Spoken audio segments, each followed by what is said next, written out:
Join me now to weigh in, representing Georgia's 10th Congressional District, Congressman Jody Hice. Congressman, thank you so much for joining me. A lot to unpack here. But first, I'll get your reaction to Biden's handling of what's going on between Russia and Ukraine as the tensions continue to escalate.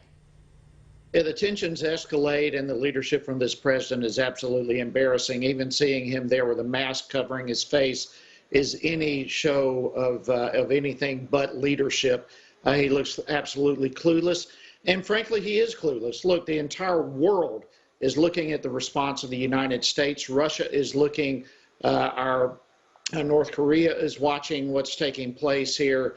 I mean, Venezuela, you can go all around the world. This is not just about Russia and the Ukraine, as serious as that is in and of itself. The ramifications of how the United States is going to respond right now is being watched from adversaries literally all around the world. Yeah, and you know, some are asking today, and have been asking all week, what interest does the U.S. have in Ukraine? They're not part of NATO. So a lot of us are wondering, why would we be considering sending American troops out there? Why are we spending $200 million or committed to do so? And then what are our allies doing? So what are your thoughts on that? Yeah, listen, again, this is not just about Russia. There's no question Putin and his Russian empire wants to expand. He's been wanting that for a long, long time, but was unable to do so under the Trump administration. But now that we have weakness in the White House, he is beginning to expand his empire. But again, the ramifications here go far beyond Russia, far beyond Putin. Just yesterday, China is flying warplanes over Taiwan. They are salivating for the opportunity to do the same in Taiwan. We have North Korea shooting missiles on a weekly basis right now. I mean, the entire world is watching the response that Biden is going to have here. And remember, all of this came about because of the absolute failure in the Afghanistan debacle under the Biden administration.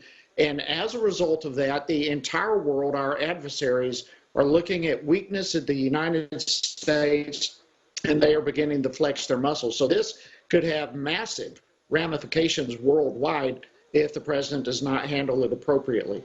Yeah, and so many people we're hearing who normally aren't for protecting borders and defending borders, they're all about Ukraine defending their border and protecting their border. And then there's no conversation. What about sending troops to our border? I mean, we have had over 2 million people cross the border illegally since the Biden administration took over. And it's like nobody cares. And there's so much focus on Ukraine's border, but what about our border? And I showed you the footage of single adult males being let loose and then put in cabs and sent to who knows where, and who's paying for this, and have they been checked for Omicron? I mean, a lot of questions, no answers. Yeah, a lot of questions, and you know the answers. We all know the answers to several of those questions. They've not been tested for any kind of disease of any sort, let alone Omicron or any other COVID-related variant. They're coming in. It's the taxpayers who are paying for this. They're being shipped all across the United States. This is yet again another crisis created solely by this president. 2 million coming in this country illegally this year alone. December by itself, over 140% increase over December last year, the highest December numbers on record. And yet now all of a sudden they're concerned about the borders of Ukraine while we are just being inundated in our own southern border. This is inexcusable. It's time people be held accountable. It is the responsibility of this government to defend first and foremost our own borders, our own turf, and this administration refuses to do so, from human trafficking to smugglers to drugs coming across our borders, criminals, you name it, and they absolutely don't care. It's inexcusable. It's totally inexcusable. And keep in mind, the same people who are looking the other way on what's going on at the border are the same people who continue to promote lockdowns and want you to wear masks every single day without, actually looking at the data and the science. And so, when I asked, I said, is anyone checking the migrants to make sure that they're not bringing in different strains of the virus or more COVID-19? And it's like, have you heard any of them care about that? No, they don't care.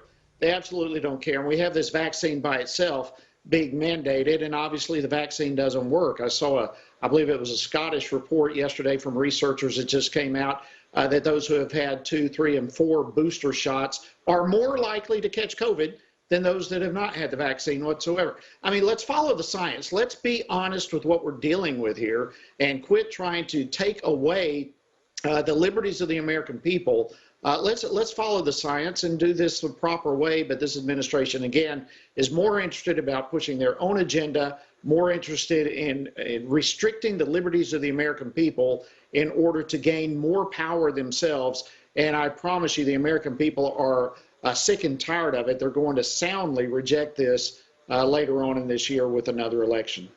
All great points, Congressman. We appreciate you. Thank you so much. Thank you.